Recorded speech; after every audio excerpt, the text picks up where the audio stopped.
तो hey guys, आज की वीडियो में मैं आपको बताने वाला हूँ कि इंडोर स्टूडियो में जो हम पिक खींचते हैं उसका बैकग्राउंड कैसे चेंज करते हैं।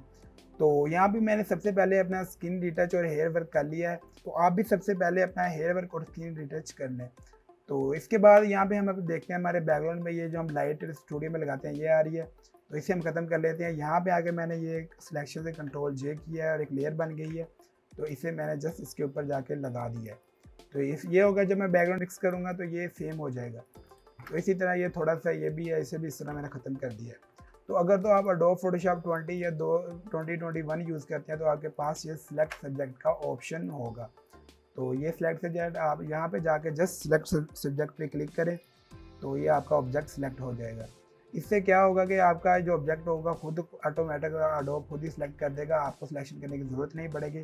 तो जो मैनुअली थोड़ी बहुत रह जाती है, मतलब कि बहुत ही बारीकी में होती है, वो हमें खुद करनी पड़ेगी। तो यहाँ पे मैं चलिए वो सिलेक्शन खुद से कर लेता हूँ।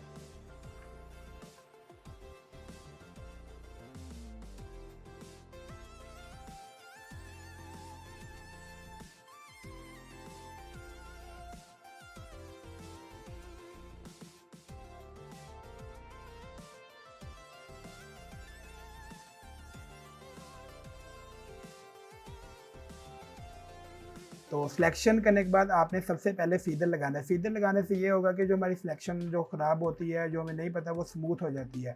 तो यहाँ पे आपने माउस से राइट क्लिक करना है और आपके पास फीदर का ऑप्शन होगा, आपने इस पर क्लिक करना है और 2 का फीदर लगा देना है। तो इसके बाद आपने सिलेक्ट एंड मास्क करना है। इससे सिलेक्ट एंड मास्क के क्या होता है, जो हमारे हेयर होते हैं छोटे छोटे, जो हम नहीं इसे सिलेक्ट कर सकते, सिलेक्ट एंड मास्क वो भी हमें सिलेक्ट करके दे देता है। तो हम यहाँ पे सिलेक्ट एंड मास्क करेंगे अपने हेयर पे और बियर्ड पे।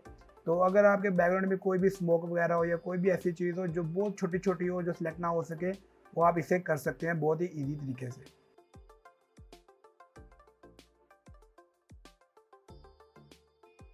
तो सिलेक्ट एंड मास्क करने के बाद आपने ओके कर देना है। जिस तरह के भी ये आ रहे हैं, ये भी छोटे छोटे हैं जो मैनुअली बहुत मुश्किल होंगे मैंने सेलेक्ट करना है ये कपड़ों के। तो यहाँ हम इसे भी सिलेक्ट एंड मास्क कर लेते हैं, इससे ये भी सिलेक्ट हो जाएंगे।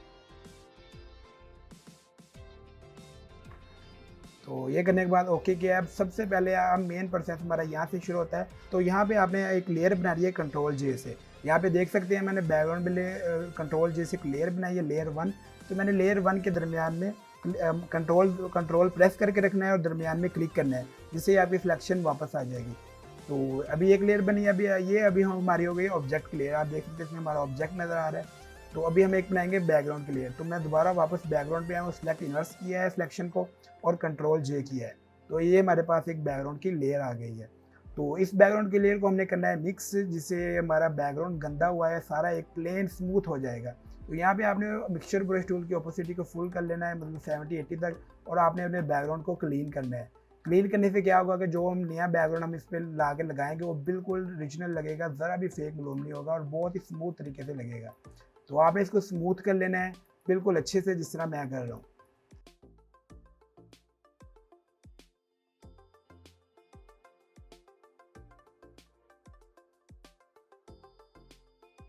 तो यहाँ पे देखेंगे, यहाँ पे अब हमारे शेडोज़ वाला एरिया आ गया है, जहाँ पे हमें शेडोज़ चाहिए होते हैं। अगर शेडोज़ खत्म हो गए तो यहाँ पे हमारी फ़ोटो का बैकग्राउंड बिल्कुल फेक लगेगा, जिस तरह हवा में होता है इस तरह लगेगा।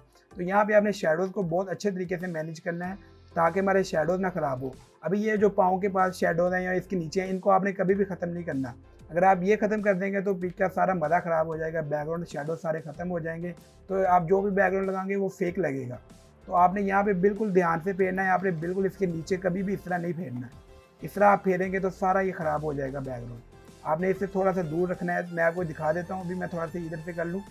तो ये आपने बहुत एहतियात करनी है जब भी आपने ये अपने शेडोज़ बनाने हैं या कुछ भी करना है। तो यहाँ पे ओपेसिटी मैं कम कर लेता हूँ ताकि ये हमारे नीचे से ख़राब ना हो। और अभी आप देखें ये शेडो इधर को जा रहा है, तो मैं इसे इस तरह मिक्स कर दूँगा।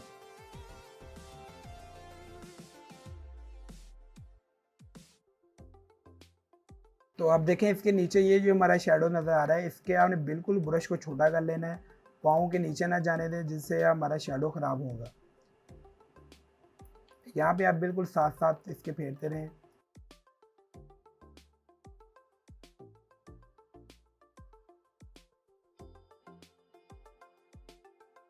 तो तो आप यहाँ पे देख सकते हैं मेरे शैडोज़ ज़रा भी ख़राब नहीं हुए, पाँव पे जहाँ पे शैडोज़ है वैसे ही हैं।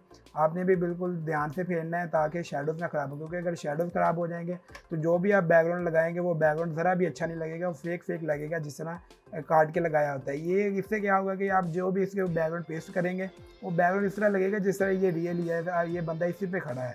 तो ये आप ज़रा ध्यान रखिएगा इसका।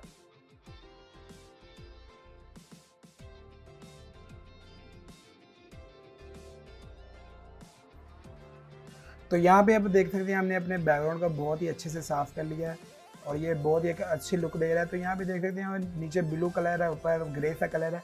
तो मैं कंट्रोल यू करूँगा और अपने कलर सारे सैचुरेशन रिमूव कर दूँगा, मेरा कलर एक तरह का हो जाएगा।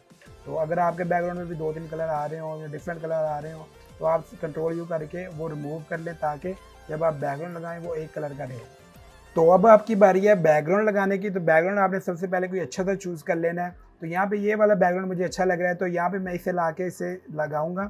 तो सबसे पहले आपने लगाने के बाद इसे इस तरह बड़ा कर देना है और जहाँ पे इसकी एडजस्टमेंट सही से हो आपने वहाँ पे करनी है। ये नहीं है कि आपने एक बार लगा दिया तो लगा दिया।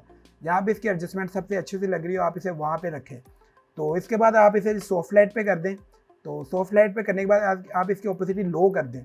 ओपेसिटी लो करने से बिल्कुल रियल टाइप में आ जाएगा। ये देखें अभी मैंने इसकी ओपेसिटी रखी है, इधर मुझे बिल्कुल ये अच्छा लग रहा है। तो यहाँ पे मैं इसे 29-30 पे रख दूँगा।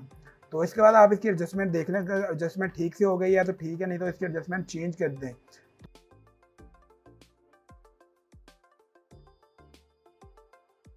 तो यहाँ पे देखिए हमारा बैकग्राउंड पूरा रियल लग रहा है, ज़रा भी फेक मालूम नहीं हो रहा और ये आप हमारे शैडोज़ देखिए बिल्कुल उसी तरह रोड के ऊपर आ गए हैं।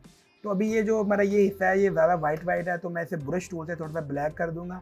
ब्रश टूल पे आप ब्लैक कलर सेलेक्ट करें और लेयर 2 पे जाके आप इधर हल्का हल्का फेर दें, हमारा ये हिस्सा हल्का हल्का ब्लैक हो जाएगा। ये देखिए इस तरह।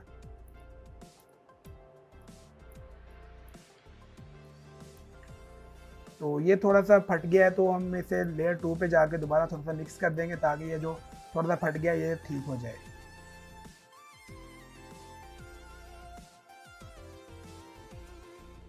तो आप देख सकते हैं जो हमने ये ब्लैक किया है और ये और हमारा बैकग्राउंड बहुत अच्छे से मैच हो चुका है। तो अब हम इसकी कुछ सेटिंग कर लेते हैं। तो यहाँ पे अगर आपका बैकग्राउंड को और थोड़ी सी ओपेसिटी कम करना चाहे तो कर सकते हैं। तो इसके बाद हमें अपनी लेयर 1 पे जाएंगे एजेस रिमूव करने के लिए। इसी तरह हम सिलेक्शन कंट्रोल दबा कर क्लिक करेंगे, हमारी सिलेक्शन वापस आ जाएगी। और इसके बाद हम इस पर लगाएंगे फीदर 0.5 का। इससे हमारे क्या होगा, इससे हमारे एजेस रिमूव हो जाएंगे। जो हमारे एज जो होते हैं ना छोटे छोटे साइडों पे आ जाते हैं जिससे पता लगता है कटिंग हुई है, ये उस वो वाले एज रिमूव कर देता है। आपने फीदर 0.5 का लगाना है, सिलेक्ट इन्वर्स करके सिलेक्शन को डिलीट का बटन क्लिक कर देना है। तो यहाँ पे ये छोटे छोटे एज डिलीट हो जाते हैं। तो आप देख सकते हैं हमने हमारा बैकग्राउंड बहुत ही अच्छे तरीके से चेंज कर लिया है। तो अब आप सब लेयर को मर्ज कर दें Ctrl+Shift+E से। तो अब मैं अपने ये जो कटिंग करने के लिए मेरे हेयर थोड़े से ख़राब हुए हैं इनको ठीक कर लेता हूँ। तो इसके बाद मैं कलर ग्रेडिंग वाला प्रोसेस करूँगा। तो अगर तो आपको ये वीडियो पसंद आती है तो लाजमी वीडियो को लाइक कीजिएगा और चैनल को सब्सक्राइब कीजिएगा।